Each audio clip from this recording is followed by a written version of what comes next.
สบายดีเบอร์สุขุสุคนมาสิเจ้ามาพากันให้ส่วนมือที่สองเริ่มต้นโดยการไปเอาฝุ่นมา อันนี้เป็นฝุ่นที่งัวของแท้เด้อเอามาได้แหละอยู่โคกเขาเองบุอึดบุยากฝุ่นขี้งัวกับฝุ่นขี้ไก่นี่นะแต่ว่ามื้อนี้เอาฝุ่นขี้งัวมาสะก่อนเอามาแล้วก็มาถอกใส่หนานมาป่นกันกับดินนี่แหละแล้วก็มาซาใส่กันดินนี่กับเปิดก้อนคลุกโคโลอยู่เอาดินซับจักหน่อยแล้วก็มาเก็บผักได้ปะเนี่ยว่ามื้อนี้สิเฮ็ดข้าวปุ้นสิเฮ็ดข้าวปุ้นมีน้ำข้าวปุ้นแต่ว่าลวกใส่เส้นฝือนะแล้วก็มาเก็บมักเพชรต่อสิเจ้าบ่งเพชรมื้ออื่นเพิ่นสิมาเก็บมักเพชรให้เบิ่งเด้อมื้อนี้มาเก็บมากินหน่อยนึงซะก่อนเบิ่งแม่สิเจ้าหน่วยขาวๆงามๆนี่แหละหน่วยเฮาหน่วยใหญ่แต่สิเจ้านะคะปมือพุ่นมันล้างผักแบบนี้ผักมาล้างตุ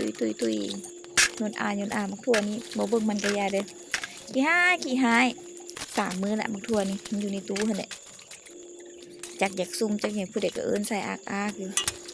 ล้างผักซะก่อนทรงนี้เด็กซุ่มกับไผล้างผักมากินกับอันนี้บ่แม่นล้างผักเฮ็ดเหยื่อกับปุ้นตัดภาพมาปานนี้ข้าวก็สุกปานนี้ผักก็อยากล้างโจ๊ะมาช่วยข้าวซะก่อนผู้เดียวได้ปิ้นอยู่ว่าเหยาะความจริงกับอีแม่เบ้อค้างหม้อข้าวไว้แล้วเราบ่อยู่ปานนี้เราไปเกลือไก่ข้าวก็สุกก็จำเป็นได้ช่วยข้าวซะก่อนข้าวนี่ก็เป็นข้าวหน้าเฮาเองข้าวใหม่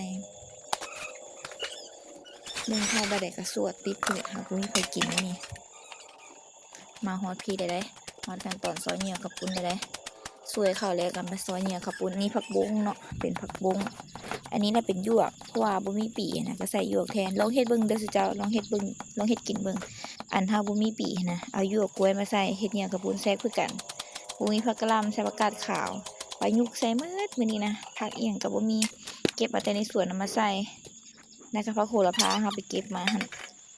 แต่น้องสาวยากปานนี้เฮ็ดให้น้องสาวกับไทเฮือนกินก่อนตัวเองกินน้ำหลังน้ำก็ยังบ่ได้อาบผมก็ยังบ่ได้หวียังมีอยู่เฮ็ดให้ไทเฮือนกินซะก่อนแล้วตัวเองกินตากให้เพิ่นถามเพิ่นแล้วจะมีพอบ่น้องสาวกินหลายเด้ข้อยก็กินหลายคือกันสวบเข้าไปน้องเพชรนี่หันเห็นเป็นจังซี่น่ะบ่ได้เพชรได้ซุมเจ้าเอ้ยว่าซ่านเม็ดบักใหญ่ว่าซั่นลองมาเบิ่งลองชิมเบิ่งมื้อหน้าเด้อคันไผอยากได้สั่งได้เด้อบางเพชรโล15,000มื้ออื่นเขาจะไปเก็บบักเพชรโล15,000ไผอยากได้สั่งได้เด้อพร้อมส่งต่างเมืองต่างแขวงก็ส่งเด้อมากินบักโมนำกันมานี่มีแห้งมีแห้งกินของข้าวแล้วก็ต้องกินของหวานเนาะเป็นกำลังใจให้ครีเอเตอร์มือใหม่ในเด้อสิเจ้าเอ้ยอดเบิ่งนำกันอดซุ่มนำกันเป็นจังไดก็ดีเป็นกำลังใจให้คนในเด้อมื้ออื่นสิลงคลิปเก็บบักเพชรให้เบิ่งมื้อนี้ลงคลิปกินไปซะก่อน